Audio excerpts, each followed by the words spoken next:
ಗೋವಿಂದಪುರ ಹತ್ಯಾಕಾಂಡ ಪ್ರಕರಣದಲ್ಲಿ ಮತ್ತೆ 11 ಆರೋಪಿಗಳನ್ನು ಇಂಡಿ ನ್ಯಾಯಾಲಯಕ್ಕೆ ಹಾಜರುಪಡಿಸಿದ ಚಡಚಣ ಪೊಲೀಸರು.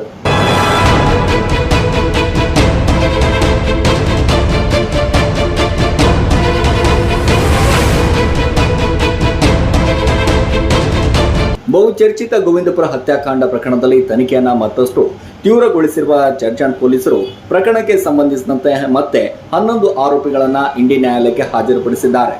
ಕಟ್ಟುನಿಟ್ಟಿನ ಪೊಲೀಸ್ ಭದ್ರತೆಯಲ್ಲಿ ಆರೋಪಿಗಳನ್ನ ನ್ಯಾಯಾಲಯಕ್ಕೆ ಕರೆತರಲಾಗಿದ್ದು, ನ್ಯಾಯಾಲಯದ ಆವರಣದಲ್ಲಿ ಬಿಗಿ ಬಂದೋಬಸ್ತ್ ಏರ್ಪಡಿಸಲಾಗಿತ್ತು. ಪ್ರಕರಣದ ತನಿಖೆಯಲ್ಲಿ ಮಹತ್ವದ ಮಾಹಿತಿಗಳನ್ನು ಲಭ್ಯವಾಗುತ್ತಿರುವ ಹಿನ್ನೆಲೆಯಲ್ಲಿ ಆರೋಪಿಗಳನ್ನ ನ್ಯಾಯಾಲಯದ ಮುಂದೆ ಹಾಜರುಪಡಿಸಿ ಮುಂದಿನ ಕಾನೂನು ಪ್ರಕ್ರಿಯೆಯನ್ನ ಕೈಗೊಳ್ಳಲಾಗಿದೆ.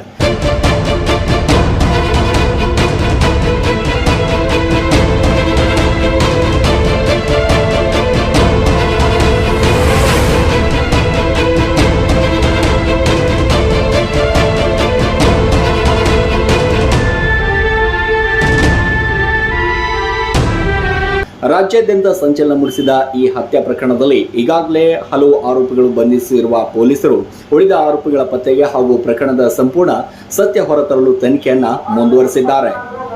ಈ ಪ್ರಕರಣದಲ್ಲಿ ನ್ಯಾಯಾಲಯವು ಯಾವ ಆದೇಶ ನೀಡಲಿದೆ, ತನಿಖೆಯಲ್ಲಿ ಇನ್ನೇನು ಮಹತ್ವದ ಸಂಗತಿಗಳನ್ನು ಹೊರಬರಲಿವೆ ಎಂಬುದರ ಮೇಲೆ ಎಲ್ಲರ ಗಮನ ನೆಟ್ಟಿದೆ.